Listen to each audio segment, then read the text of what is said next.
Good job, everybody. Everybody, please have a seat. Well, it is good to be back at CFPB. I want to, yeah, it's an enthusiastic and rowdy crowd, this group. That's what happens when you do good things. You know, you feel good, and this group is doing great work. I want to thank your director, Rich Cordray, for hosting me here today, and I want to thank all of you for doing a great job in looking out for the financial security of all Americans. Now, obviously, right now, the news is dominated by Ebola, and we've got an all-hands-on-deck approach across government to make sure that we are keeping the American people safe. But even as we meet that particular challenge, it's also important that we don't lose sight of the other challenges that we face as a nation, especially the challenge of making sure that our economy works for every single American. And that includes the challenge that brings me here today, protecting Americans from financial fraud and identity theft.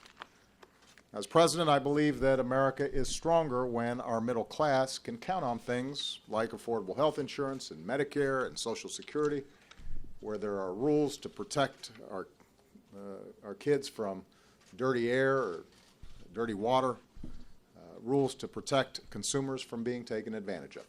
And I know you agree, those of you at CFPB, because that's your mission.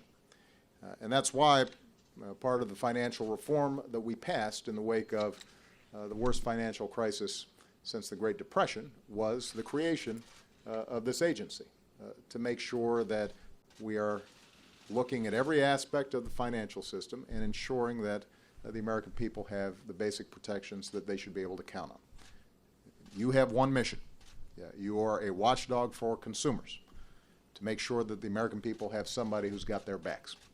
And because of the good work of many of the people who are here today, Americans have saved millions because they've been protected from predatory mortgage practices. You've protected folks from deceptive credit card practices. You've set up Know Before You Owe to help college be a little more affordable for young people and to make sure that they know the kind of debt that they're accruing. You've simplified mortgage forms so homeowners don't get tricked in the final print.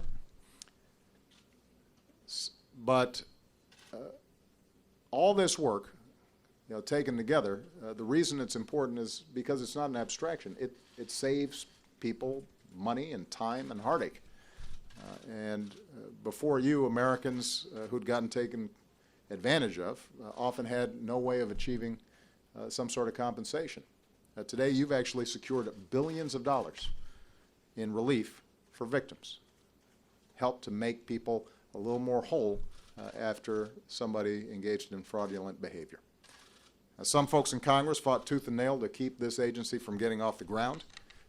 There are some, frankly, who are still fighting to undo the rules we put in place to protect consumers, but I refuse to back down and go back to the days when mortgage lenders or financial firms could take advantage of consumers and consumers had no recourse.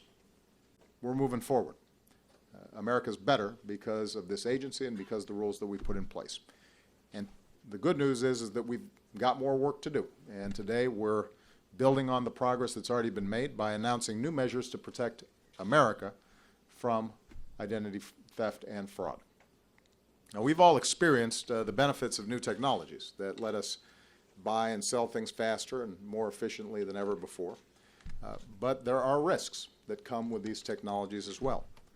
Last year, millions of Americans became victims of identity theft. Millions were victims of this kind of fraud. More than 100 million Americans had information that was compromised in data breaches in some of our largest companies. And identity theft is now America's fastest growing crime.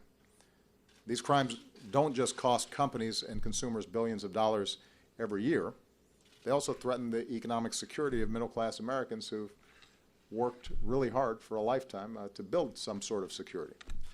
The idea that somebody halfway around the world could run up thousands of dollars in charges in your name just because they stole your number or because you swiped your card at the wrong place in the wrong time, that's infuriating. For victims, it's heartbreaking. And as a country, we've got to do more to stop it. And that's why today we are launching an initiative called Buy Secure, because you should be able to buy the things that you need without risking your identity, your credit score, or your savings. Now, first, starting next year, we're going to begin making sure that credit cards and credit card readers issued by the United States government come equipped with 2 new layers of protection. A microchip in the card that's harder for thieves to clone than a magnetic strip, and a PIN number that you enter into the reader just as you do with an ATM.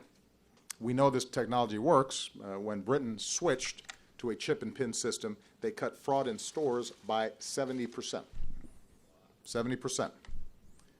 Of course, no one security measure, no matter how powerful, can stop fraud on its own. So today I'm also directing federal law enforcement to share more information with the private sector when they discover identity theft rings. Folks here at the CFPB are working with banks to help make it easier for consumers to discover if fraudulent charges have been made to their account. The Federal Trade Commission will add new features to identitytheft.gov, and they're going to work with credit bureaus to dramatically cut down on the time it takes for victims to recover their stolen identities. And in the coming months, I'll be bringing together industry leaders and consumer advocates for a cybersecurity summit focused on protecting consumers using the next generation of mobile payment systems and devices. And I'm happy to say that the private sector is already deeply engaged in this effort. Today, a group of retailers that includes some of our largest, Home Depot, Target, Walgreens, Walmart, and representing more than 15,000 stores across the country. All of them are pledging to adopt chip and PIN technology by the beginning of next year. American Express is pledging $10 million to replace outdated card readers at small businesses. MasterCard is pledging to provide its customers with free identity theft monitoring and resolution support. And Citi is joining other financial institutions in making free FICO scores available to customers, because a sudden drop in your credit rating is one of the clearest signs that you've been hit by fraud. So I want to thank all the business leaders who are choosing to protect their companies and their customers from the kind of hacking that we saw too many times this past year. I want to encourage every retailer, every bank, and every credit card company to join them in this effort. And even though I'm taking action today without Congress, Congress needs to do its part as well. Today, data breaches are handled by dozens of separate state laws. It's time to have one clear national standard that brings certainty to businesses and keeps consumers safe. Let me close by saying this. Last week I saw a survey that asked folks from all over the world what they thought of the idea that success in life is pretty much determined by forces outside of our control. Of all the advanced economies on earth, Americans, as you might expect, were the least likely to agree with that. We think our fate's in our own hands. We think that if we work hard, that we can get ahead. For all the challenges of the 21st century, for all the tough, grueling work that's been required to rebuild this economy and people rebuilding their individual lives after a terrible recession, we still believe that our destiny is written by us, not for us. We believe that this is a country where hard work should pay off and responsibility should be rewarded. That's the principle that all of you here at the Consumer Finance Protection Bureau deeply believe in. That's what you're fighting for every single day. That's what I'm going to keep on fighting for as long as I have the opportunity to be president. And the executive order I'm signing and the great work that the companies are doing who are participating here today is going to just be one more brick in that bridge that we provide to hopefully all Americans so that they can translate their dreams into reality. So good job, everybody. Let me sign this.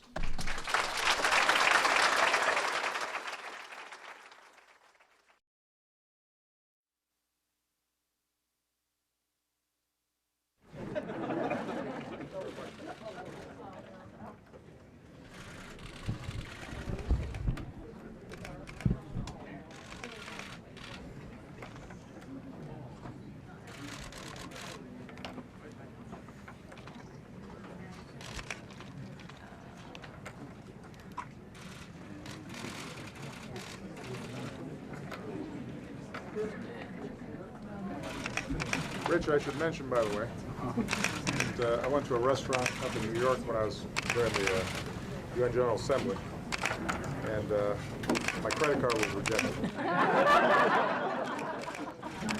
It turned out, I guess, I don't use it enough. So they thought there was some fraud going on. Fortunately, Michelle had hers. I was trying to explain to the waitress, no, I really think that I've been paying my bills. Even I'm affected by this.